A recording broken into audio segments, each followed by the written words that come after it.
तो अब आपको समझ में आ गया होगा कि कितनी भी बड़ी संख्याएं क्यों ना लिखना हो, लेकिन दशमलव संख्या पद्धति में केवल और केवल 0 से लेकर 9 तक के अंकों का ही प्रयोग किया जाता है।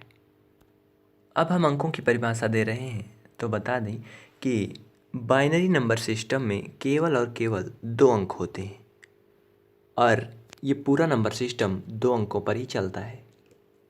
ये 2 अंक होते हैं 0 और 1। बाइनरी नंबर सिस्टम यानी द्विआधारी संख्या पद्धति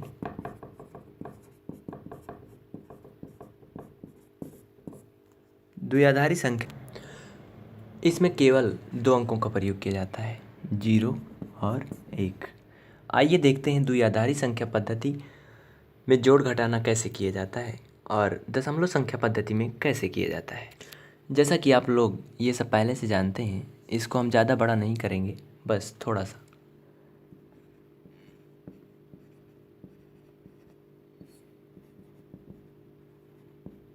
दशमलव संख्या पद्धति और ये दूसरी तरफ लिखते हैं द्विआधारी संख्या पद्धति।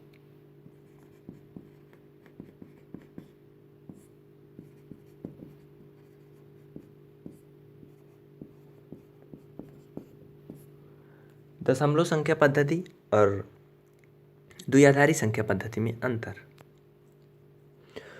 जैसा कि हम सभी जानते हैं, दशमलव संख्या पद्धति में 1 में अगर 0 को जोड़ते हैं तो 0 और 1 ये दोनों जुड़कर 1 बनता है। यानी चाहे हम 1 में 0 जोड़ें या फिर 0 में 1 जोड़ें, होता है 1 ही। लेकिन द्विआधारी संख्या पद्धति में देखते हैं इसमें क्या अंतर होता है। अगर इसमें हम 1 में 0 जोड़ें या फिर 0 में 1 जोड़ें तो इसमें भी 1 ही होता है। अब आप कहेंगे कि इसमें दोनों में तो कोई अंतर ही नहीं है, लेकिन है। अभी आगे देखते जाते हैं।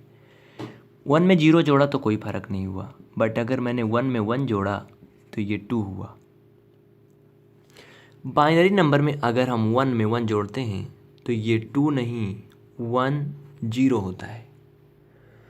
अब इसको देखकर बहुत लोग तो 10 बोलेंगे, बट बाइनरी नंबर में 10 बोलना बिल्कुल गलत है। इसको हम पढ़ेंगे 1 0। बाइनरी नंबर में जोड़ घटाना में यही अंतर है। इसमें कभी भी 0 और 1 के अलावा कोई दूसरा डिजिट नहीं आएगा, जैसे 2 3 5 7 कुछ भी नहीं आएगा। केवल और केवल 0 और 2, इसी 2 डिजिट पर पूरा ये नंबर सिस्टम चलता है। अब देखते हैं आगे।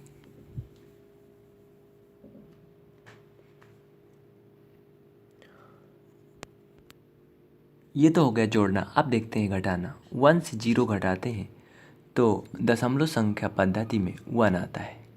बाइनरी नंबर में 1 से 0 घटाते हैं तो इसमें भी 1 ही आता है।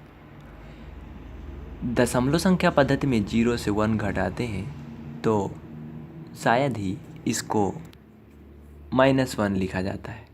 बट अगर हम बाइनरी नंबर में 0 से 1 घटाते हैं तो ये घटता नहीं है, क्रॉस यानी घट नहीं सकता। अगर दशमलव संख्या पद्धति में हम 1 से 1 घटाते हैं तो 0 आता है। द्विआधारी संख्या में भी 1 से 1 घटाने पर 0 आता है। दशमलव संख्या पद्धति में 1 0 यानी 10 में से 1 घटाने पर 9 आता है। बट बाइनरी नंबर में 1 0 -1 = 1 आता है। इसको 1 0 पढ़ा जाता है, ना कि 10 पढ़ा जाता है। बाइनरी नंबर में इसको 1 0 बोलते हैं। 1 0 से 1 घटाते हैं तो 1 आता है। यहाँ पर 9 नहीं होगा, क्योंकि ये बाइनरी नंबर सिस्टम है। बाइनरी नंबर में 0 से इसमें 1 0 से 1 घटाने पर 1 ही आएगा, 9 कभी नहीं होगा। 9 आएगा ये द्विआधारी संख्या पद्धति के अलावा जब ये दशमलव संख्या पद्धति होगा, यानी इसको हम बोलते हैं decimal number system. Decimal number system में 9 आता है। आइए हम बाइनरी नंबर और दशमलव नंबर सिस्टम को एक जोड़ करके समझते हैं। जैसे अगर हमें जोड़ना है 1 1 1 और 1, इसमें जोड़ना है 1 0 1 और 1। ये हमारा है decimal number system. Decimal number system तो जुड़ेगा 1 1 2 1 1 2, 1 में 0 1 और 1 1 2। बट अगर इसी जोड़ को हम बाइनरी नंबर में करते हैं तब देखते हैं क्या होता है। 1 1 1 1 0 1 1। जैसा कि मैंने बताया था कि बाइनरी नंबर में 1 जोड़ने पर 1 0 होता है। 1 में 1 जोड़ने पर 1 0 होता है बाइनरी नंबर में। तो इसमें का हम यहाँ पर 0 रखेंगे। जैसे 1 में 1 जोड़ेंगे तो 1 0 का 0 कैरी हुआ 1। अब 1 को 1 में जोड़ेंगे तो फिर से ये 1 0 होगा, और 1 0 में अगर 1 कैरी जोड़ेंगे तो ये 1 1 होगा। अब 1 1 का सिंगल 1 हम यहाँ लिखेंगे, और इसमें भी 1 कैरी आएगा जिसको हम इस 1 में ला के जोड़ेंगे तो फिर से ये 1 1 इक्वल 1 0 हो जाएगा, जिसमें का एक 0 हम यहाँ पर लिखेंगे, और ये 1 कैरी बचेगा जिसको हम ला करके इसमें दोनों के जोड़ में जोड़ेंगे। तो 1 1 जोड़ेंगे फिर से तो 1 0 होगा, और इसमें फिर से 1 जोड़ देंगे तो 1 1 हो जाएगा।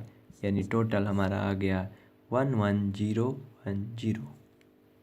ये हुआ बाइनरी नंबर का आंसर, जो कि आया 1 1 0 1 0। इसी को अगर हम दशमलव में जोड़ते हैं तो दशमलव संख्या पद्धति में आता है 2122, यानी 2122।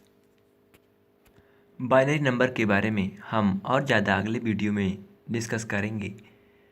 हम उम्मीद करते हैं कि हमारे द्वारा बताई गई ये अंक से संबंधित जानकारी आपको समझ में आई होगी। अगर आपके मन में कोई सुझाव है या कोई प्रश्न है तो कृपया कमेंट बॉक्स में ज़रूर कमेंट करें। इस वीडियो को ज़्यादा ना बड़ा करते हुए अब इसको हम यहीं पर समाप्त करते हैं। फिर अगले वीडियो में हम समझेंगे संख्या क्या होती है, संख्या कैसे बनती है, और संख्या कितने प्रकार की होती है, जैसे प्राकृतिक संख्या, पूर्ण संख्या आदि। तो हम आपसे एक अनुरोध करना चाहेंगे जाते जाते, अगर आपको हमारे द्वारा बताई गई जानकारी समझ में आई तो कृपया हमारे इस चैनल विद्या करियर क्लासेस को सब्सक्राइब करें, वीडियो को लाइक करें और शेयर करें। धन्यवाद।